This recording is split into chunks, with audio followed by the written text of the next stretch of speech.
Hay un pensamiento en el libro de San Mateo, en el capítulo 24, el versículo número 37. San Mateo capítulo 24, versículo 37, nos hace pensar que Jesús tenía en mente los días de Noé.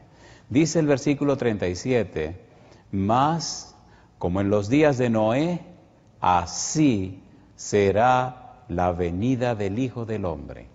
¿Qué les parece si nos colocamos en pie para orar? Querido Padre Celestial, gracias por el día de hoy, gracias por las bendiciones que recibimos. Señor, gracias por la oportunidad de reunirnos otra vez en este santo lugar para estudiar su palabra. Amén. Gracias por los ángeles que nos cuidan y nos protegen. Amén. Pero Señor, muchísimas gracias por su Santo Espíritu. Amén. Que en esta hora Él nos traiga palabra de vida para la vida eterna. Amén. Que al abrir su palabra, nuestra mente también quede dispuesta, quede expuesta a su santa verdad.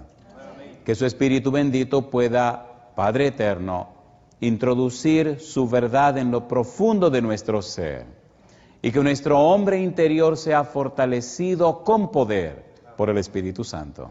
Amén. Que desde hoy nuestra vida pueda brillar con la luz que dimana de su rostro. Es nuestro anhelo y nuestra oración. Amén. En el nombre de Jesús. Amén. Siendo que los días avanzan, debemos ir profundizando un poquito más en todo este mensaje de el Espíritu en la vida familiar. La idea de la serie es mostrar cómo la familia de Noé, en la época de los antediluvianos, pudieron salir airosos, pudieron vencer, pudieron salvarse a pesar de la maldad reinante. Siendo guiados por el Espíritu de Dios, fueron instrumentos de justicia. Siendo llenos del Espíritu de Dios, fueron la familia que contendió con los antediluvianos y a pesar de la maldad, la familia de Noé salió triunfante. En el tiempo final, en nuestros días, estamos, como dice Jesús, igual que en los días de Noé. Y hoy también, la familia suya y mi familia debe ser llena del Espíritu Santo para salir triunfante. Llama la atención Jesús cuando dice que su segunda venida sería como en los días de Noé. ¿Qué había en la mente de Jesús con la frase como en los días de Noé? ¿Qué quería decir Jesús con la frase como en los días de Noé? ¿Cómo era la gente en los días de Noé? ¿Por qué Jesús compara los días de Noé con el tiempo actual, con el tiempo del fin, con la parte final de la historia de la humanidad? ¿Dónde está el secreto? Porque antes se comía y bebía, y ahora también. Antes la gente decía las mismas cosas, pero ¿dónde está el quid del asunto? ¿Dónde está el detalle primordial? Vayamos por un momento a los días de Noé. Génesis capítulo número 6. Génesis capítulo 6, versículo 1 y 2, hablamos anoche, y hoy debemos repasar brevemente algunas ideas. Génesis capítulo 6, versículo 1 y versículo número 2. Dice el versículo 1, aconteció que cuando comenzaron los hombres a multiplicarse sobre la faz de la tierra, y les nacieron hijas, que viendo los hijos de Dios que las hijas de los hombres eran hermosas, tomaron para sí mujeres, escogiendo entre todas. Así que el asunto de tomar mujeres era un asunto primordial. El asunto de la fornicación era fundamental. Y entonces el versículo 3 dice, y dijo Jehová, no contenderá mi espíritu con el hombre para siempre, porque ciertamente él es carne, mas serán sus días 120 años. ¿Cómo era el carácter de los antediluvianos? ¿Cómo era la mente de los antediluvianos? ¿A qué se dedicaban los antediluvianos? ¿Qué concepto tenía Dios de los antediluvianos? El versículo 5 nos ayuda. Dice Génesis 6:5. Y vio Jehová que la maldad de los hombres era como mucha en la tierra, y que todo designio de los pensamientos del corazón de ellos era de continuo solamente al mal. Ahí está el detalle. En los días de Noé, los pensamientos de los que vivieron en esa época eran de continuo al mal. En los días de Noé, la clave para entender todo estaba en la mente de ellos. Llama la atención que la palabra que se usa en hebreo para corazón significa asiento de los pensamientos, significa asiento de las emociones. Tiene que ver con el fuero íntimo de la gente. Es más, significa el hombre interior, significa el ser interior, involucra la mente, la voluntad y la conciencia. En otras palabras, todo el ser humano, todos los hombres antediluvianos estaban completamente dañados, estaban alejados de Dios, estaban separados de Dios. Y llama la atención que Noé y su familia eran la diferencia.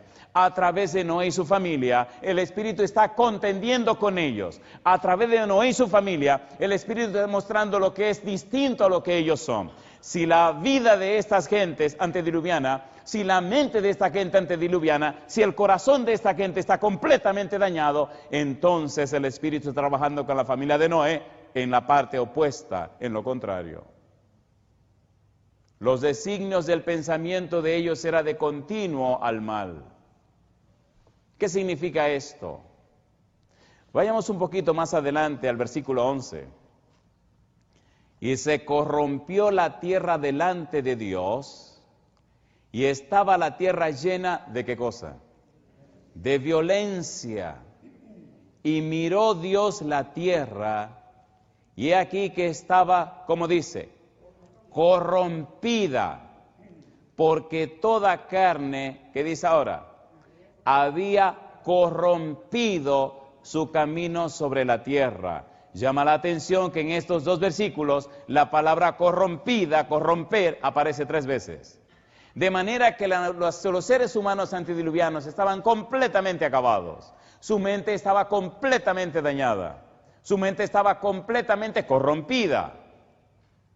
El Señor Jesús dice que la segunda venida sería como en los días de Noé. Si comparamos los hombres de antes del diluvio con los hombres de hoy, podemos darnos cuenta que el trabajo de Satanás está en corromper las mentes humanas.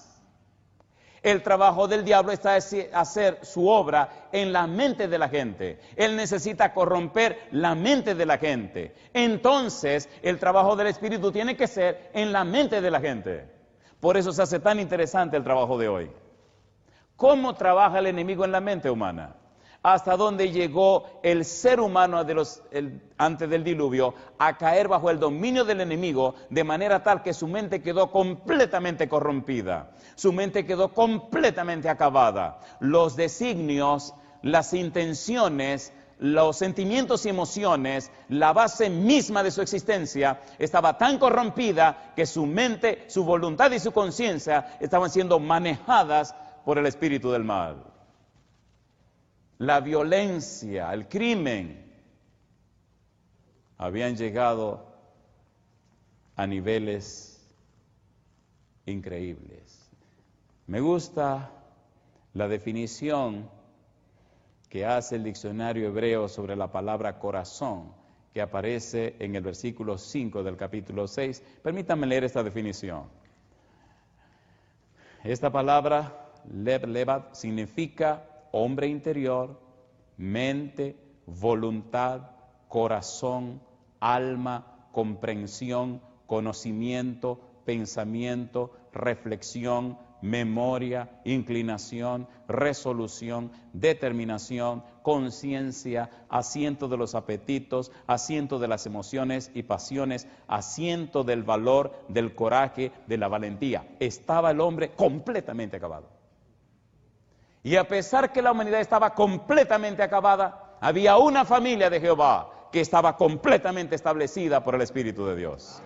No hay disculpas. En medio del período antediluviano apareció un hombre llamado Enoc que caminó con Dios. ¿Y qué hizo Dios? Y Dios se lo llevó. Y si Dios trabajó con Enoc, y si Dios trabajó con Noé, y si Dios salvó la familia de Noé, también puedes salvar la familia tuya en medio de la vorágine de pecado que hay actualmente en la humanidad. ¿Es así o no es así? A ver, ¿sí o no? ¿Cómo lo hace Dios?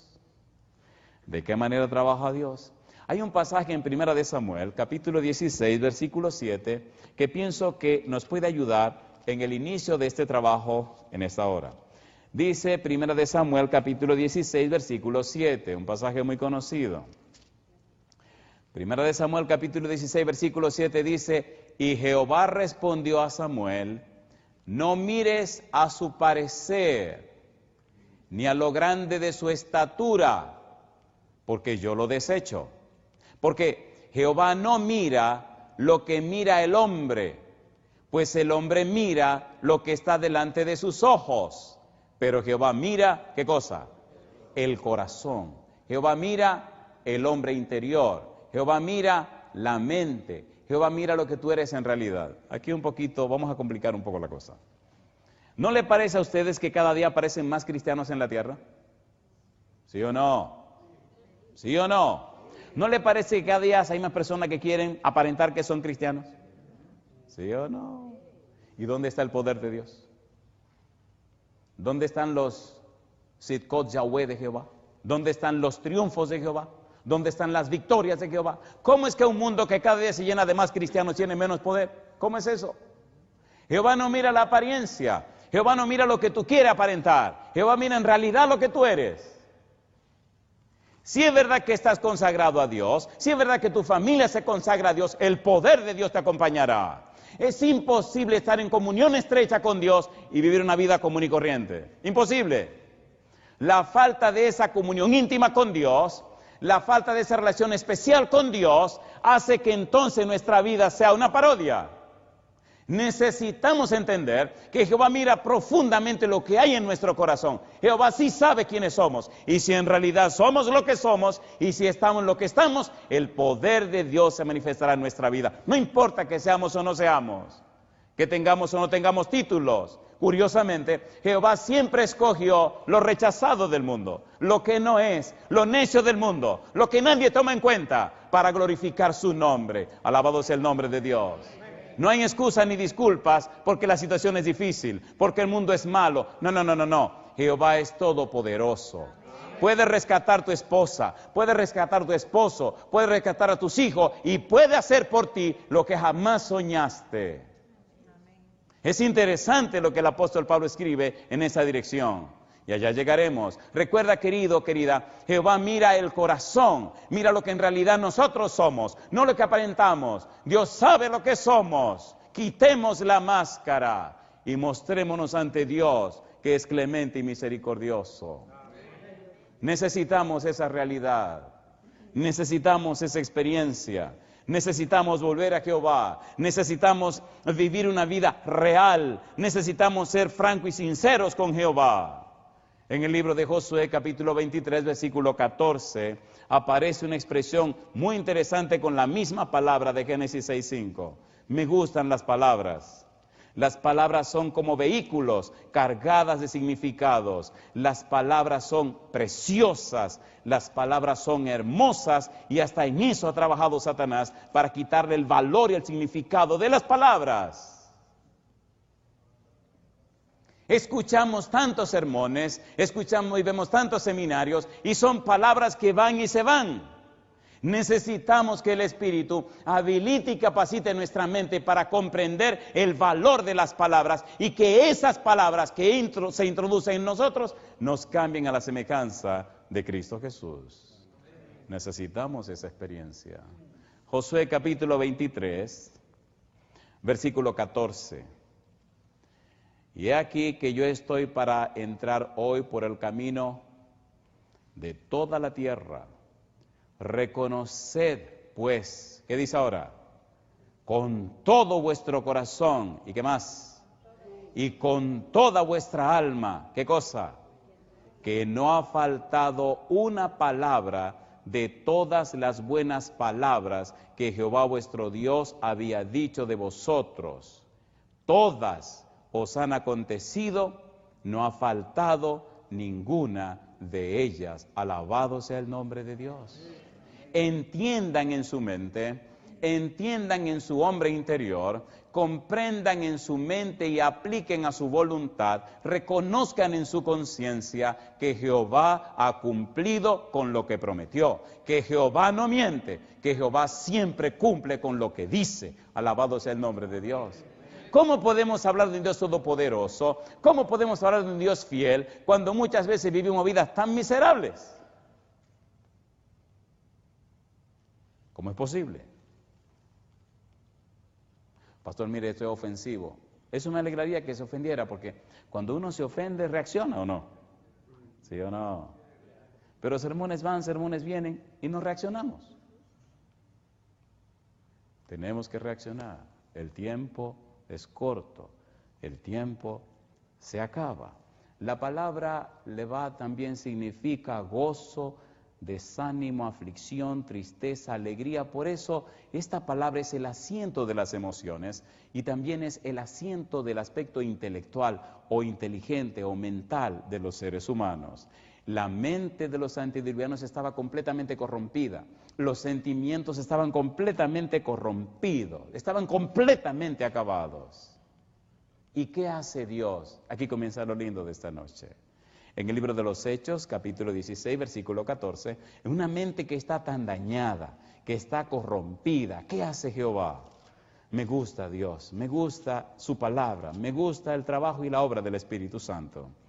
En el libro de Hechos, capítulo 16, versículo 14, nos dice la condición del corazón humano.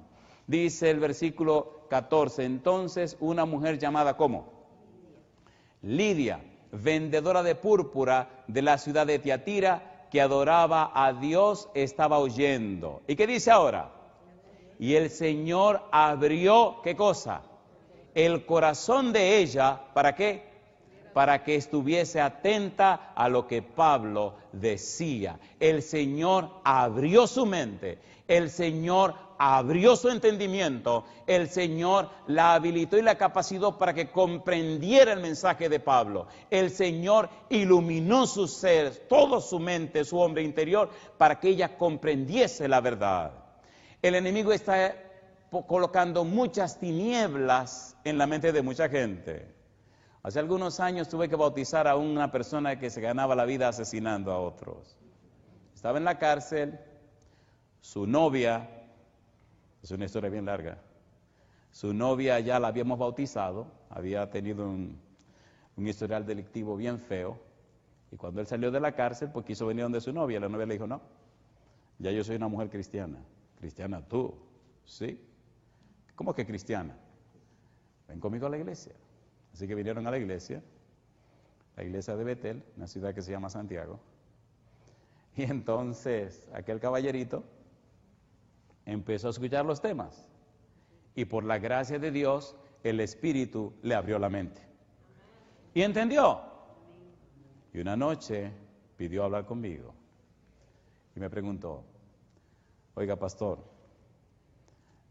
yo quiero hacerle unas preguntas.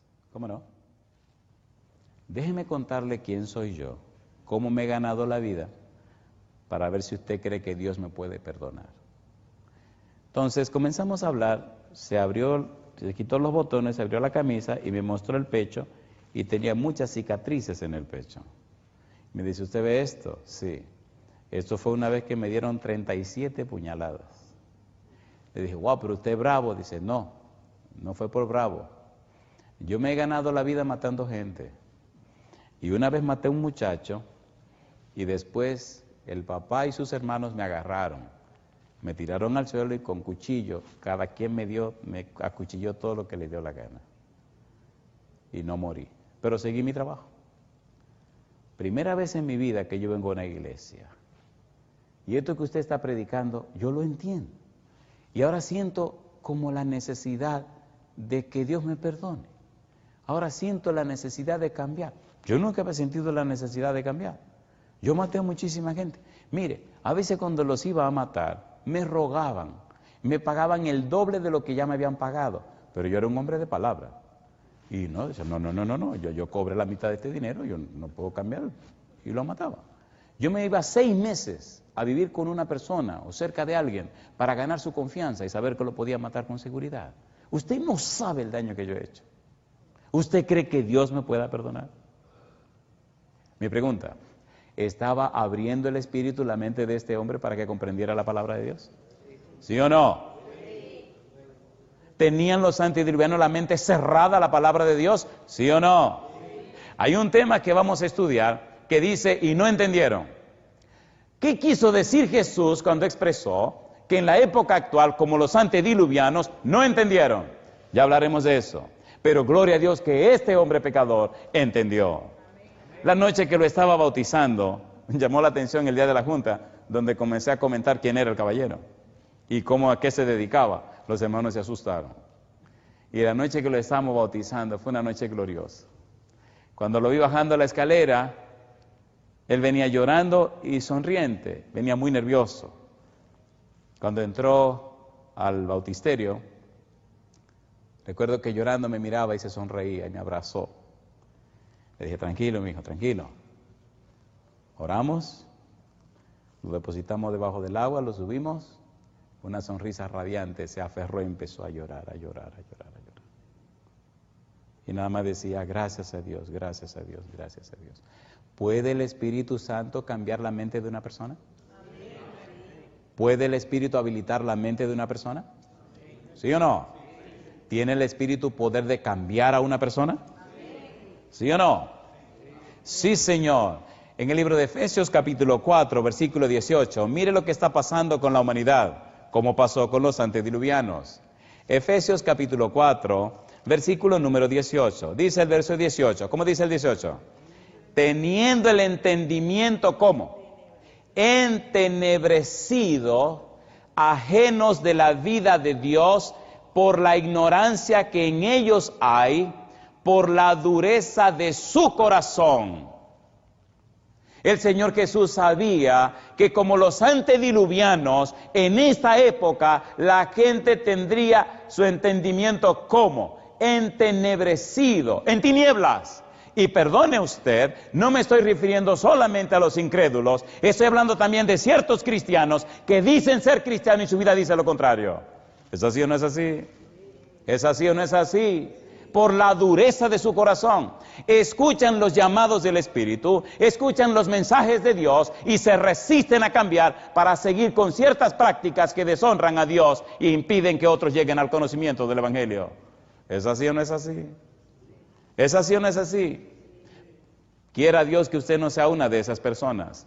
¿Cómo está el testimonio de tu familia? ¿Cómo está tu relación con tu esposa? ¿Cómo está tu relación con tus hijos? ¿Cómo anda el Espíritu de Dios en tu hogar? ¿Qué está pasando en tu casa?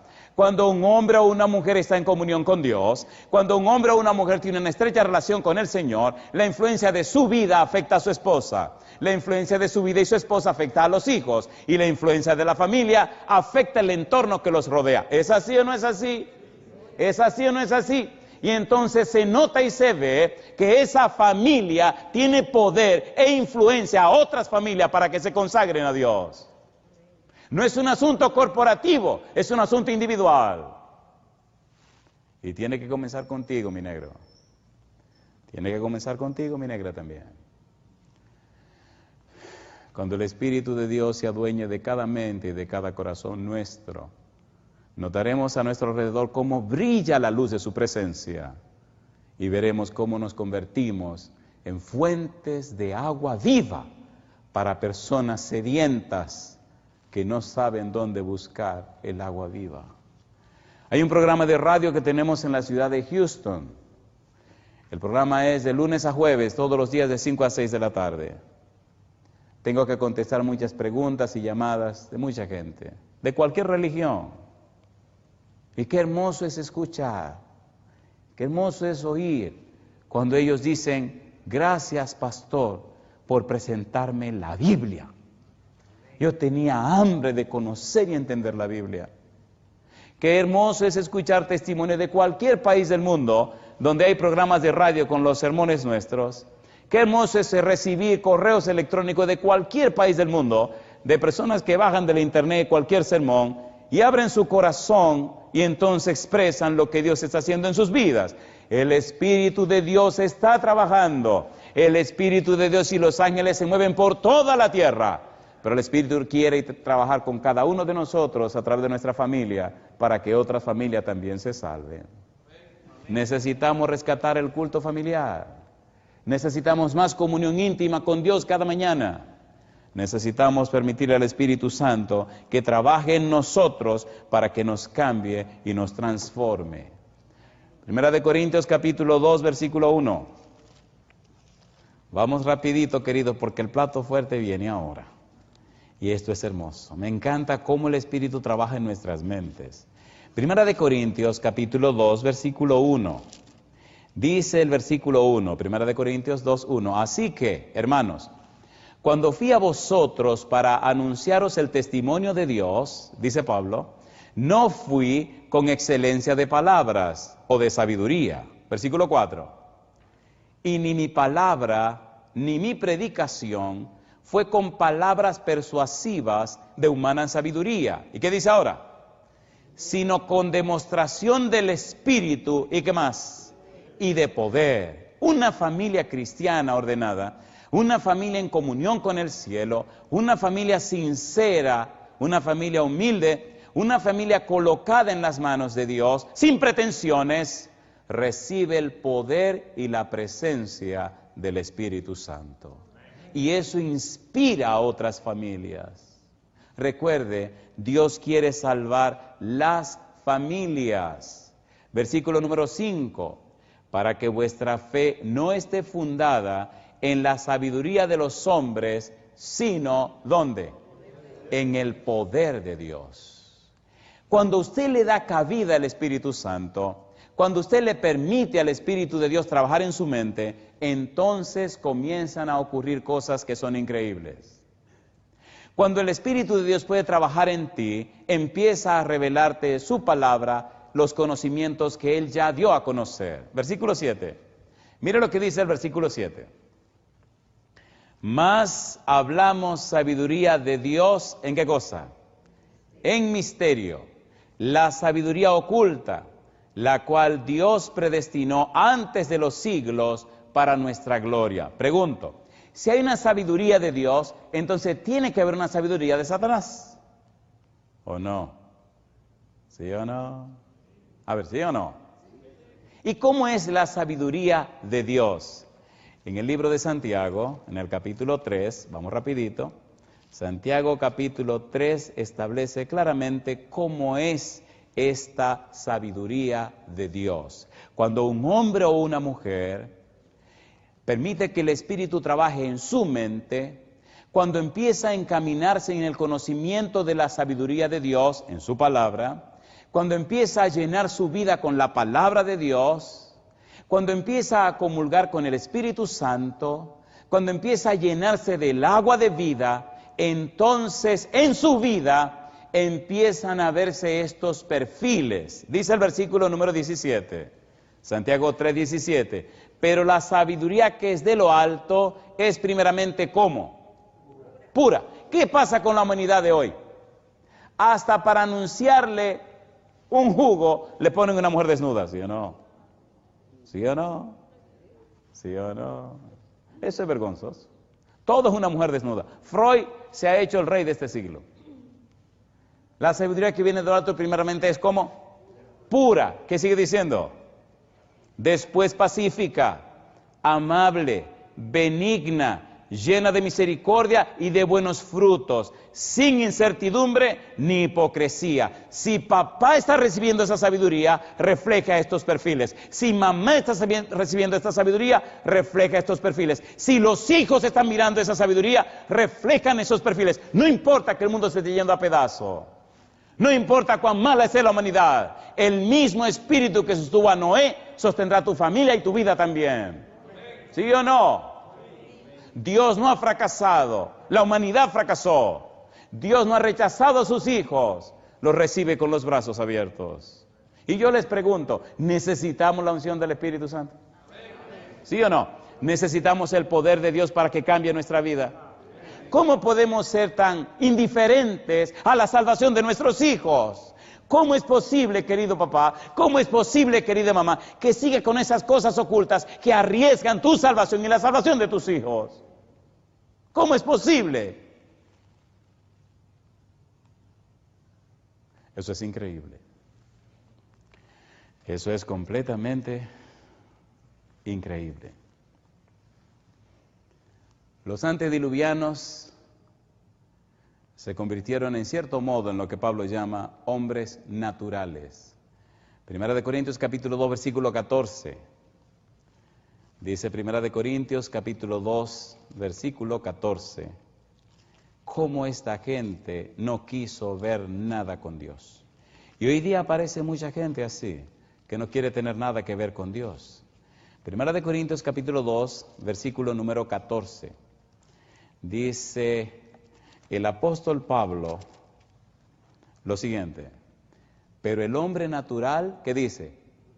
No percibe las cosas que son del Espíritu de Dios, porque para él son, ¿qué cosa? Locura. ¿Y qué más? Y no las puede entender, porque se han de discernir, ¿cómo? Espiritualmente.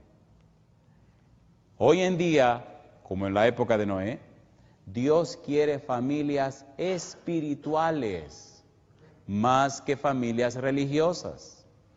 Tenemos demasiadas familias religiosas, pero Dios necesita familias espirituales. ¿Cuál es la diferencia? Las familias espirituales disciernen las cosas que son del Espíritu. Las familias espirituales reflejan el fruto del Espíritu. Las familias espirituales reflejan el carácter de Jesús. Las familias espirituales están dispuestas y disponibles para servir. Las familias espirituales viven para la gloria de Dios. Las familias espirituales tienen su tesoro en el reino de los cielos. Las familias espirituales tienen su mente en el cielo y sus pies en la tierra. Las familias espirituales siguen la agenda de Jehová. Las familias espirituales son una extensión del reino de los cielos. Son hijos e hijas de Dios. Son miembros de la familia de Dios. Y cuando el Señor venga, recogerá a esas familias para llevarla a la patria eterna. El Señor quiere trabajar con tu familia y convertirla en una familia espiritual. Muy bien. Primera de Corintios capítulo 2, versículo 8 y 9. Vamos a calentar esto aquí en la parte final. Esta es la parte que más me emociona y cuando se ponga más buena la cosa vamos a terminar. Dice el versículo 8. Que esa sabiduría que viene de lo alto, versículo 7, dice la que ninguno de los príncipes de este siglo conoció, porque si la hubieran conocido, nunca habrían crucificado al Señor de gloria. De manera que esa sabiduría que viene de lo alto no la tienen los principales. Es una sabiduría que viene del Espíritu. Es una sabiduría que se discierne en el Espíritu. No es una sabiduría que se discierne solamente con el potencial mental. Es más que eso. Es una sabiduría que viene de lo alto, que viene del Espíritu y se discierne en el Espíritu. Una pregunta. ¿Se ha dado cuenta cuando usted se consagra a Dios, cuando coloca su vida en las manos del Señor, cuando usted decide hacer las cosas como Dios manda, cuando se abandona en las manos de Dios, ¿no se ha dado cuenta que la senda espiritual se le hace más fácil? A pesar de los problemas y las dificultades, ¿sí o no? ¿Sí o no? Pero ¿no se ha dado cuenta cuando se descuida en la parte espiritual, cómo la vida se complica, cómo todo se convierte en una revolución, cómo la vida se trastorna? ¿Se han dado cuenta o no se han dado cuenta? La vida en el espíritu es una cosa, la vida en la carne es otra cosa. Sin embargo, en el versículo 9 hay una frase curiosa, dice el apóstol Pablo: antes bien, como está escrito, cosas que ojo no vio, ni oído oyó, ni han subido, ¿dónde dice? En corazón, en la mente del hombre, son las que Dios ha preparado para los que le aman. ¿Cuándo serán estas cosas? Versículo número 10. Pero Dios nos las reveló a nosotros por el Espíritu, porque el Espíritu todo lo escudriña, aún lo profundo de Dios. El Espíritu Santo ya reveló cosas que ojo no vio, ni oído oyó, ni han subido en la mente de ningún ser humano. Ya las reveló. Pero no las entendemos porque necesitamos vivir en el Espíritu. Necesitamos permitir que el Espíritu tome el control de nuestra mente. ¿Cierto o falso?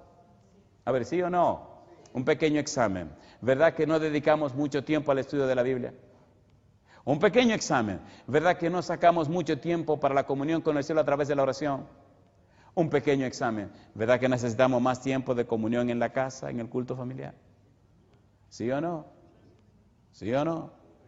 Entonces necesitamos, queridos, ajustar nuestros programas diarios. Necesitamos más tiempos en esto, en aquello, pero específicamente más tiempo con Jehová.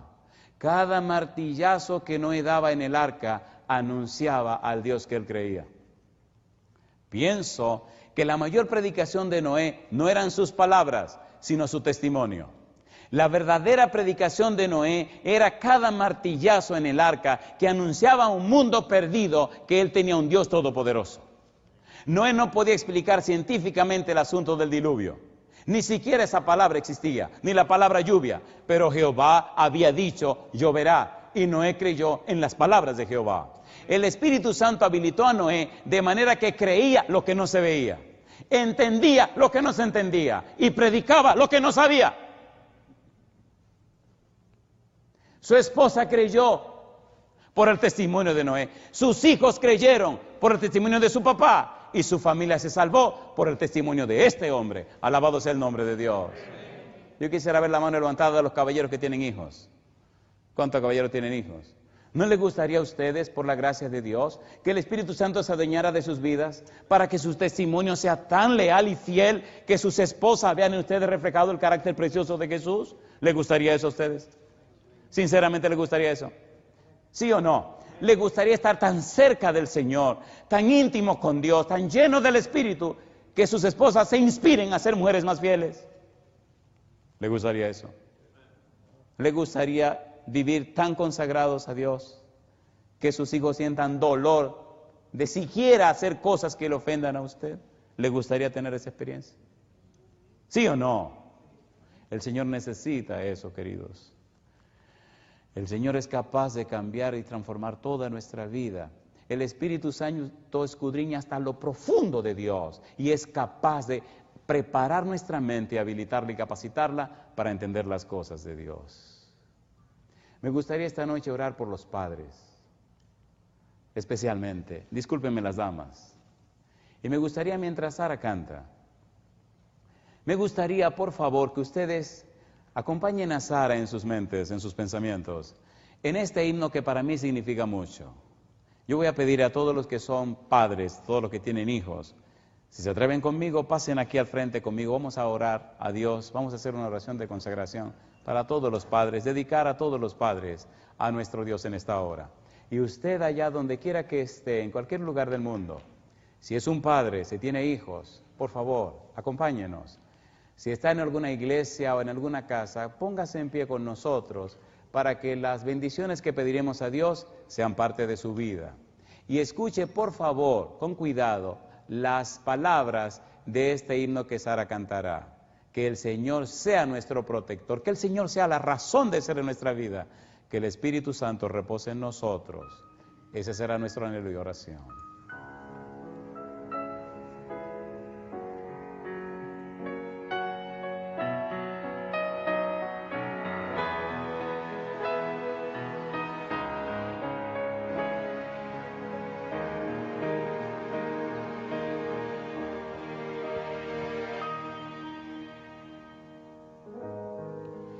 Eres mi protector, llenas mi corazón con cánticos de liberación, de angustia me guardarás, confiaré en ti, confiaré.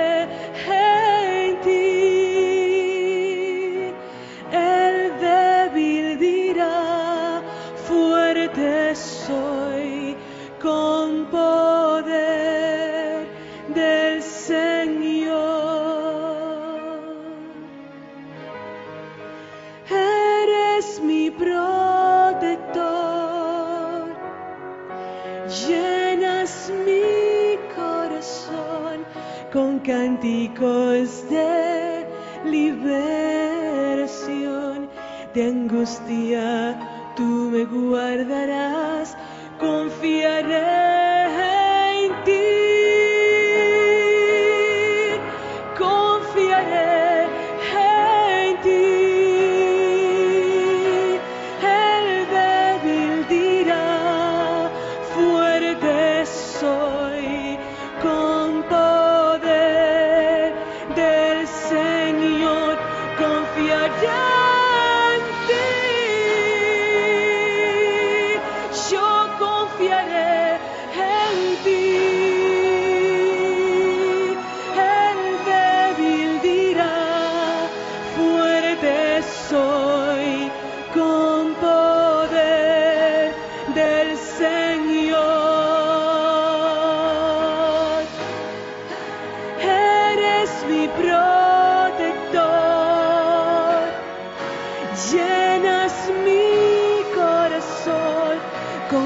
cánticos de liberación, de angustia, tú me guardarás, confiaré en ti.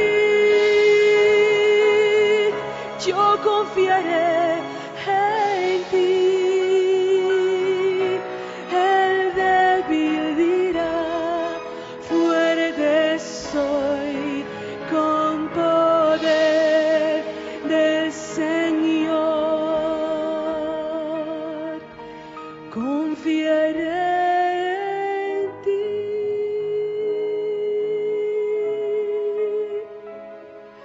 Oh Dios.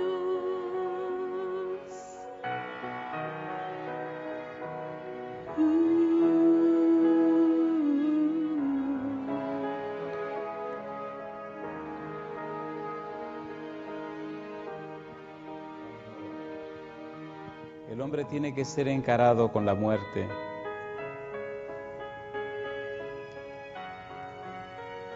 Cuando todas las expectativas de vida son echadas a un lado. Cuando las cosas de este mundo ya no tienen ningún valor. Cuando se han ido las esperanzas de recibir la salud. Cuando todo se torna sombrío, triste y pesaroso. En esos momentos tan difíciles, como un rayo de luz, el Señor siempre hace que nazca la esperanza. Hace algunos años recibí una llamada en mi casa de una señora que fuera a visitar a su papá, que estaba muy grave en un hospital. Era en el sur de Texas, la ciudad de Mission. Cuando llegué al hospital, ella me recibió. El papá tenía cáncer en la garganta, pero ya estaba. Los médicos sabían que en esa semana se decidiría todo. Él era muy reacio a lo que eran religiones y pastores y nada que ver con esas cosas. Era muy rabioso, iracundo. Y entonces cuando llegó al hospital, ella me explica la situación de su papá. Y le dije, hermana, ¿por qué no me dijo eso por teléfono? Dice, tenía miedo de que usted no viniera, pastor. Le dije, vamos al cuarto. Fuimos al cuarto, estaba la esposa, todos los hijos, era un señor mayor, se llamaba Felipe. Y digo, Dios mío, oré, ¿qué le digo a este hombre? Dile que él tiene, que tú lo felicitas. Cuando llegué al cuarto le dije, Felipe, lo felicito. Me dice, ¿por qué usted me felicita? Le dije, número uno, porque tiene una familia que lo ama. Me dice, no, a mí esta familia no me ama. Digo, entonces le digo que salgan del cuarto, dígale que salgan. Así que salió la esposa, salieron los hijos, me quedé solo con él. Y la segunda cosa que le dije, lo miré a los ojos así y violentamente le dije, y la segunda cosa que le quiero decir, Felipe, es que Dios lo ama, por eso me mandó a mí. Y se quedó mirándome. Inmediatamente aproveché y comencé a hablarle del plan de salvación. Empecé a hablarle de cómo Dios lo había cuidado todos esos años. Empecé a decirle cómo el Espíritu había cuidado de él, cómo lo había bendecido. Y empecé a hablarle fuerte y comenzó a llorar. En los últimos momentos de su vida aceptó a Jesús como su Salvador. Recuerdo que me tomó de la mano y lloraba. Le dije, yo solamente le pedí 5 minutos y a los 5 minutos me voy. Cuando terminé de predicarle, cuando terminé de orar por él, le dije, Felipe, se cumplieron los 5 minutos. Y me decía, no se vaya, por favor. Le dije, ya usted tiene lo que necesitaba, ya usted aceptó a Cristo como su Salvador, usted entregó su vida en sus manos, ya usted recibió lo que necesitaba, yo me voy. Pero por favor, no se vaya. Le solté la mano, me paré en la puerta, me sonreí y le dije, cuando el Señor Jesús venga, nos veremos. Y me fui. Por el camino empecé a llorar sin saber por qué. Cuando llegué a mi casa, mi esposa me dijo, te llamó una señora del hospital. Y le pregunté, ¿y qué te dijo? Que su papá ya murió. La última hora. ¿Siempre está el Espíritu buscando salvar a la gente? Permita a Dios, caballeros, y ustedes también, amigos, donde quiera que estén, que sean los instrumentos de Dios para que aquellos que no lo han recibido puedan recibir a Jesús como su Salvador personal. ¿Podemos orar? Querido Padre Celestial, gracias por la reunión de este día. Gracias por los ángeles que nos acompañan. Gracias por su Espíritu Santo que nos convence de pecado, justicia y de juicio. Gracias por su Espíritu que habilita y capacita nuestra mente para comprender su verdad. Gracias, oh Dios, gracias. Porque a través de su Espíritu, nuestro cerebro, nuestra mente, nuestro ser interior se habilita y capacita para comprender su palabra. En su mano santa entregamos cada uno de estos caballeros y todos aquellos que están en cualquier lugar del mundo. Bendiga a sus familias, oh Dios, y a cada persona que nos sintoniza, únjala con su Espíritu. Es nuestro anhelo y oración, en el nombre de Jesús. Amén, Señor. Amén. Dios les pueda bendecir.